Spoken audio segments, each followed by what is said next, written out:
अस्सलाम वालेकुम, मैं हूं Tanveer Ahmed ST home kitchen gardening से। तो आज हम तर के सीड्स को लगाएंगे, पनीरी इसकी तैयार करेंगे और बीजों से लेकर बीजों के जर्मिनेट होने तक, प्लांट्स के ट्रांसप्लांट होने तक ये हमारी एक ही वीडियो होगी।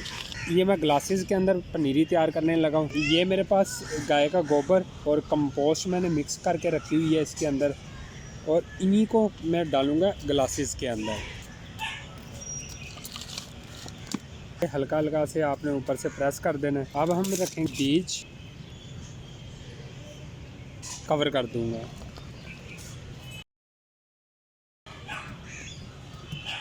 अब हम इनको देंगे पानी। अब मैं इनको पानी दूंगा और डायरेक्ट सनलाइट के अंदर रखेंगे। बोतल के ये कैप के अंदर सुराख किए हुए हैं, छोटे छोटे से ये सुराख हैं। इस तरह आप भी सुराख कर लें, ये बहुत अच्छा शावर बन जाता है सीडलिंग को पानी लगाने के लिए।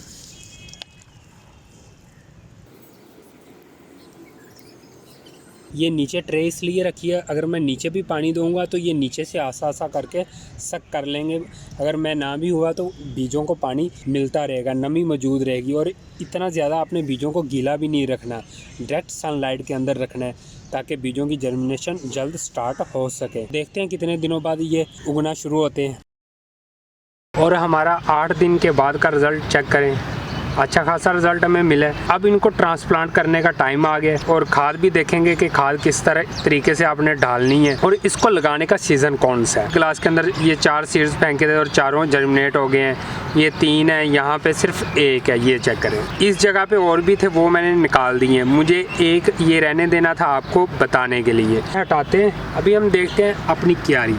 ये टोकरी, आम टोकरी आपको मिल जाएगी, 20 रुपये के करीब मिल जाती है। इसकी जो लेंथ है वो 1.5 फीट के करीब है और चौड़ाई 1 फीट के करीब है।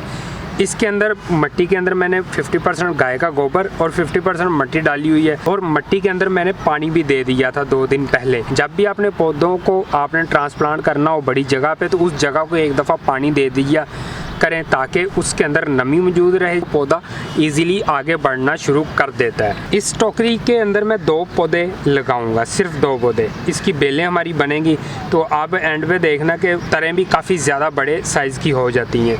तो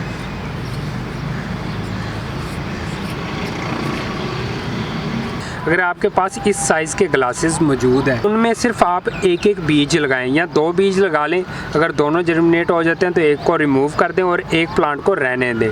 जैसे मेरे पास एक पौधा है ग्लास के अंदर, तो इसका सबसे बेहतरीन फ़ायदा ये होता है कि जैसे हमने इनको ट्रांसप्लांट करना होता है तो यूँ पकड़ के सारी मिट्टी बाहर निकाल लेते हैं और सेम इसी तरह हम मिट्टी के अंदर बड़ी स्पेस के अंदर लगा देते हैं। ये तरीका इसलिए मैं बता रहा हूँ कि जो बेल वाले हमारे पौधे होते हैं उनकी अगर आप जड़ें बाहर मिट्टी से निकाल देंगे तो फिर मिट्टी के अंदर लगाएंगे तो वो एक दफ़ा सारे ही गिर जाएंगे पौधे। फिर वहाँ से वो दोबारा आगे बढ़ना शुरू करते हैं, लेकिन उसमें वो ज़्यादा टाइम लग जाता है और सम टाइम ऐसा होता है कि काफ़ी ज़्यादा पौधे वैसे ही मर जाते हैं। इतना सिंपल तरीका था इस तरह पौधे को ट्रांसप्लांट करने का। अभी हम इनको ट्रांसप्लांट करते हैं। ये पहले बाहर निकाला